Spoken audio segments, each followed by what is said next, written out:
여러분 안녕하십니까? 3월 26일 화요일 JCN 모닝뉴스 시작합니다.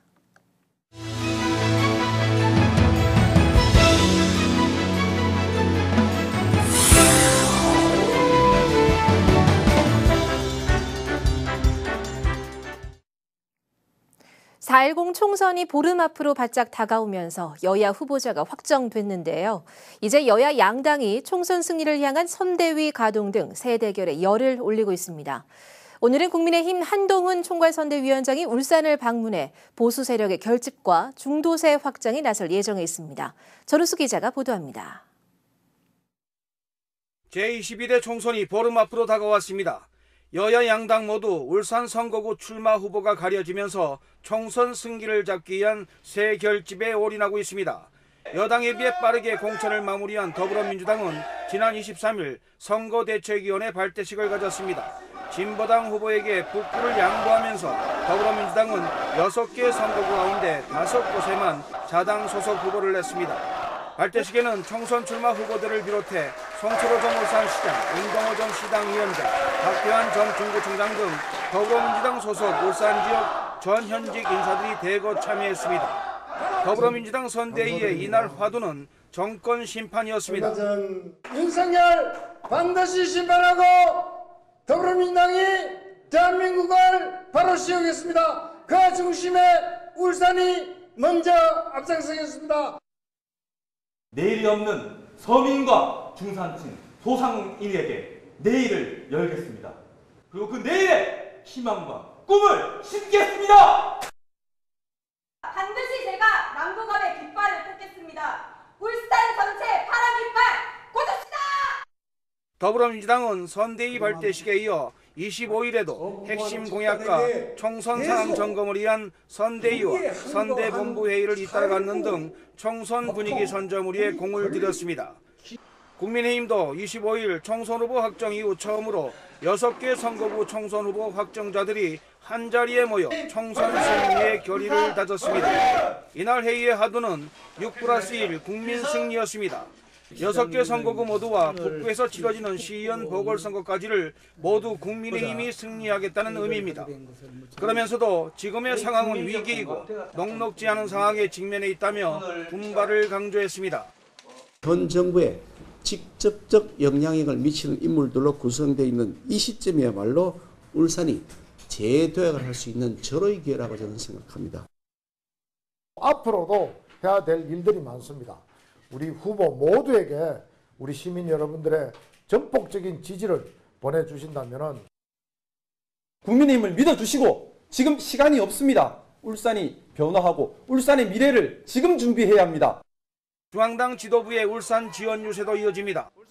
지난 15일 더불어민주당 이재명 당대표가 울산을 찾은 데 이어 국민의힘 한동훈 총괄선거대책위원장이 26일 울산을 찾아 본격적인 쇠몰이에 나서는 등 여야 모두 표심을 잡기 위해 민심 속을 파고들고 있습니다. JCN 뉴스 전우수입니다. 제22대 총선 울산 북구 야권 단일화 경선 결과 진보당의 윤종호 후보가 단일 후보로 결정됐습니다. 북구 민주진보진영 후보 단일화 경선을 주도해온 울산시민정치회의는 지난 23일과 24일 이틀간 무소속 이상원 후보와 진보당 윤종호 후보 간 단일화를 위한 여론조사 경선 결과 윤종호 후보가 단일 후보로 결정됐다고 밝혔습니다. 이와 관련해 이상원 후보는 어제 경선 승복 입장문을 내고 경선 결과를 겸허히 받아들이며 민주, 진보 진영 모두의 협력으로 우리 사회의 발전과 정의를 위해 지치지 않고 노력해 나가겠다고 밝혔습니다. 국민의힘 울산 남구갑 후보 도전에 실패했던 이채 의원이 국민 공천제로 공천된 김상욱 후보의 지지를 공식 선언했습니다. 이 의원은 어제 시의회 프레스센터에서 기자회견을 갖고 공식적으로 김상욱 후보를 지지하며 김상욱 후보가 당선될 수 있도록 최선을 다하겠다면서 민생을 살리고 번영된 국가를 만들기 위해 국민의힘에 표를 모아달라고 호소했습니다. 한편 동구 총선에 나섰던 자유통일당 강희열 예비후보도 기자회견을 갖고 자유민주주의의 가치를 지키고 조선산업과 동구 경제를 살리기 위해 정부 여당에 힘 있는 권명호 후보가 당선돼야 한다며 권 후보 지지를 선언했습니다. 어제도 총선 출마 후보들의 공약 발표와 지지 선언 등의 기자회견이 잇따랐습니다. 더불어민주당 중구의 오상택 후보는 국민의힘 박성민 후보에게 제대로 된 정책선거 대결을 주문했고, 새로운 미래 이미영 남구갑 후보는 남구형 교육발전특구를 공약했습니다. 또 더불어민주당 동구 김태선 후보는 대왕암공원 일대를 울산 제1호 관광지로 지정하겠다고 공약했습니다. 이와 함께 공공운수노조 민주버스 본부는 노동당 이장우 후보 지지를 선언했고, 보수 성향의 80개 단체 일동은 남구갑의 무소속 후보로 나선 남구갑 허은욱 후보의 낙선 운동에 나서겠다고 밝혔습니다. 22대 총선이 보름 앞으로 다가왔습니다. 6개 의석이 걸린 울산의 각 선거구 관전 포인트를 짚어봅니다. 오늘은 중구 선거구입니다. 박영훈 기자가 보도합니다. 광역시 승격 이후 보선을 포함한 7번의 국회의원 선거에서 모두 보수 진영의 후보가 당선된 울산 중구. 이번 총선엔 더불어민주당 오상택 후보가 진보 진영 단일 후보로 출사표를 던졌습니다. 80년생의 정치 신인인 오 후보는 문재인 전 대통령 당시 청와대 행정관 출신으로 총선 본선 후보로 나선 건 이번이 처음입니다. 같은 당 박태환 전 중구청장이 출마를 포기하고 진보당 천병태 후보도 사퇴하는 등 야권 연대 움직임으로 오 후보는 이번 총선 중구 야권 단일 후보가 됐습니다. 오직 민생 앞으로 민생의 기치를 걸고 우리 중구 구민들을 만나겠습니다. 높은 도덕성으로, 높은 유능함으로, 높은 정치 효능감으로 중구 구민을 설득하겠습니다. 야권 단일화로 여야 맞대결이 성사된 가운데 국민의힘에선 박성민 후보가 정영국 전 청와대 대변인, 김종윤 전 국회부의장 보좌관과 당내 경선을 치른 끝에 본선에 올랐습니다. 현역 의원인 박 후보는 민선 5, 6대 중구청장 출신으로 지난 21대 총선에서 초선으로 국회에 입성해 국민의힘 전략기획부총장과 당대표 비서실장 등을 지냈습니다. 특히 집권여당의 실세 중 한 명으로 꼽히는 등 대통령과의 친분과 오랜 정치 경험 등을 강점으로 내세우고 있습니다. 지역구 국회의원은 그 지역의 비전과 미래 청사진을 확실하게 가지고 있어야 되고, 그 일을 추진하고자 할 때 힘이 있어야 됩니다. 그래서 힘 있는 기호 2번 정부 여당의 박성민 후보가 우리 울산에는 꼭 필요합니다. 이번 총선에서 중구는 젊은 패기의 신인 야당 정치인데 경험 있는 여당 실세 정치인으로 구도가 형성됐습니다. 지난 수십 년간 보수의 텃밭 역할을 한 울산 중구. 이번에도 보수 진영 후보가 승리할지 진보 진영 후보가 이변을 일으킬지 관심이 집중되고 있습니다. JCN 뉴스 박영훈입니다. 정부의 의대 증원 정책에 반발해 전국 의대 교수들의 집단 사직서 제출이 이어지는 가운데 울산 의대 교수 433명도 사직서를 제출했습니다.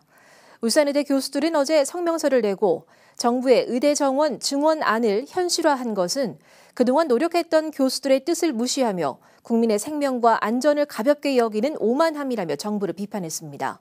울산대병원의 한 전문의는 앞으로 사직 이전까지 진료를 유지하는 방향으로 노력할 예정이지만 앞으로 지금 같은 치료 수준을 유지하기는 쉽지 않을 것 같다고 말했습니다. 울산건강연대는 어제 울산시청 프레스센터에서 기자회견을 갖고 이 정부의 의과대학 정원 확대를 비판했습니다. 이들은 이번 의과대학 정원 확대로 울산의대는 최고 수혜자가 됐지만 울산의 의료 인프라 개선과 붕괴 직전인 필수 의료 확충에 전혀 도움이 되지 않는다고 지적했습니다. 그러면서 울산의대의 완전한 지역 환원과 함께 제대로 된 의과대학 건물 등 보건의 교육타운 조성과 울산의료원 설립 등 의료 환경 개선 노력을 주문했습니다. 천장수 울산시 교육감이 어제 일본 정부에 대해 역사 왜곡 교과서 폐기를 촉구하는 성명서를 발표했습니다. 천 교육감은 올해 일본 정부의 검정을 통과한 교과서 중 89%가 독도는 일본의 고유 영토이고 한국이 불법 점거하고 있다고 기술했다며 독도 현장 체험 활동을 확대하는 등 역사 교육을 강화하겠다고 밝혔습니다. 이어 내년은 한일이 국교를 정상화한 지 60주년이 되는 해라며 한일 관계 진전을 위해서 일본 정부가 역사 왜곡 교과서를 즉시 폐기해야 한다고 주장했습니다. 문화 창업 복합 공간으로 재탄생 중인 종화 이노베이션이 오는 10월 완공을 앞두고 있습니다. 종화이노베이션센터는 고 이종화 선생이 1977년 울산시에 기부한 종화체육관 시설이 노후화되자 장남인 KCC 정보통신 이주용 회장이 다시 300억 원을 들여 재건축을 추진 중이며 울산시는 이곳에 청년 창업 공간과 새싹 기업 보육 공간 등 9개 분야의 시설을 조성 중입니다. 한편 김두균 울산시장은 어제 이상헌 KCC 부회장과 김용배 종화 하이엔시 대표 등과 함께 현장을 방문해 입주 예정 시설을 돌아보는 등 공사 진행 상황 전반을 점검했습니다. 울산시는 강동 관광단지 파크 골프장의 실시 설계 용역 사업자를 선정하는 입찰 공고를 냈습니다. 울산시는 이달 중으로 강동 관광단지 파크 골프장 조성과 관련해 실시 설계를 비롯한 관광단지 조성 계획 변경과 재해 영향평가 등 4개 분야 용역 사업자 선정을 위한 입찰 공고를 하고 올해 중에 각종 행정 절차를 마무리한다는 방침입니다. 시는 이 같은 행정 절차가 모두 완료되면 내년 1월 착공에 들어가 오는 2026년 4월까지 준공할 수 있을 것으로 기대하고 있습니다. 한편 강동 파크 골프장은 울산 안전체험관과 롯데리조트 부지와 인접한 북구 정자동 1원 9만 4천여 제곱미터의 CU지에 36홀 규모로 들어서게 됩니다. 울산시는 어제 시청 국제회의실에서 울산형 서비스 산업 육성 방안을 수립하기 위한 용역 착수 보고회를 열었습니다. 이번 용역은 산업의 최신 트렌드와 울산의 경제, 산업적 특성이 반영된 서비스 산업을 육성하기 위한 것으로 전문 국책 연구기관인 산업연구원이 수행하며 11월 완료될 예정입니다. 이번 용역에서는 울산 서비스 산업 분야별 현황 분석과 울산형 서비스 산업 육성 정책 방향이 담기게 됩니다. 농사를 지으면 곡식만 나오는 게 아니라 상품 가치가 없는 줄기나 뿌리, 비료포대 같은 쓰레기도 나옵니다. 그런데 농가에선 이런 영농 부산물을 소각하다가 산불로 번지는 사례가 발생하자 지자체가 발벗고 나섰습니다. 보도에 전동훈 기자입니다. 지난 한 해 동안 농가에서 나온 고추대, 참깨대와 같은 영농부산물이 줄줄이 파쇄기 안으로 들어갑니다. 파쇄된 영농부산물은 곧장 밭으로 뿌려집니다. 농민들이 영농부산물을 자체적으로 소각하다가 산불로 이어지는 사고를 방지하기 위해 지자체에서 추진하는 영농부산물 파쇄 지원 사업입니다. 농가에서 처치 곤란한 영농부산물을 지자체에서 직접 농가에 방문해 파쇄해주니 농민들은 한시름 놓습니다. 작두로 써는 사람도 있고 했는데 이번에 이렇게 북구청에서 지원 사업을 해주셔가지고 굉장히 농민들이 편안하고 안전하게 영농부산물을 소각하지 않고 파쇄하면 화재로 번질 수 있는 위험도 낮출 수 있을 뿐만 아니라 다시 농사에 활용할 수 있는 방안도 생깁니다. 이렇게 작게 파쇄된 영농부산물은 올해 농사에서 퇴비 역할을 하게 됩니다. 지난 10년간 전국 산불 발생 현황을 보면 소각으로 인한 화재가 25%로 두 번째로 많았기 때문에 구청장은 산림 근처 소각 금지를 다시 한번 당부합니다. 파쇄 지원 사업을 통해서 소각으로 인한 산불을 예방할 수 있었으면 하고 산림 인접 지역에서는 소각이 금지되어 있으므로 다시 한번 농가에 각별한 주의를 부탁드립니다. 북구청은 폐비닐, 비료포대, 농약병 등을 농민들이 자체적으로 소각하지 못하게 구청에서 직접 수거하고 논밭 소각금지 홍보전단지 배포 등 화재 발생 방지에 나설 계획입니다. JCN 뉴스 전동훈입니다.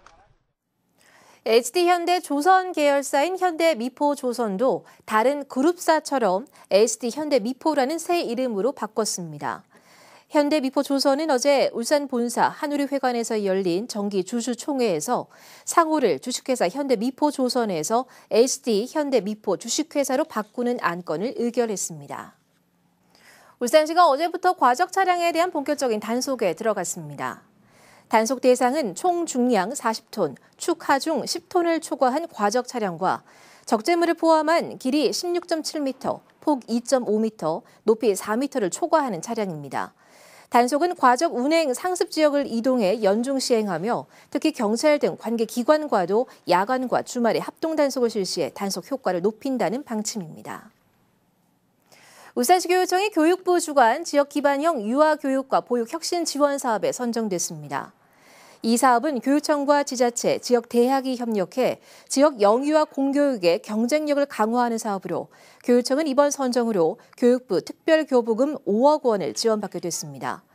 교육청은 오는 5월 울산시와 울산과학대, 춘해보건대와 업무 협약을 맺고 전담 실무 조직을 구성해 유아교육과 보육 프로그램을 발굴할 계획입니다. 울산시는 울산 디자인주도 제조혁신센터와 공동으로 올해 중소기업 디자인 개발 지원 사업에 참여할 기업을 오는 5월 9일까지 모집합니다. 이 사업은 울산에 소재한 중소기업을 대상으로 디자인 전문회사 매칭을 통해 포장 디자인과 브랜드 기업 이미지 디자인에 대한 개발을 지원하기 위해 마련됐습니다. 울산시는 6월 중으로 10곳을 선정해 기업당 최대 1,800만 원을 지원하고 디자인 개발을 돕는다는 계획입니다. 사업 참여를 원하는 기업은 울산시 누리집 또는 한국디자인진흥원 누리집 내 공고문을 확인해서 오는 5월 9일까지 신청하면 됩니다. 울산시는 자살 예방을 위한 사회적 관심도를 높이기 위해서 5월까지 자살 예방 집중 홍보를 실시합니다.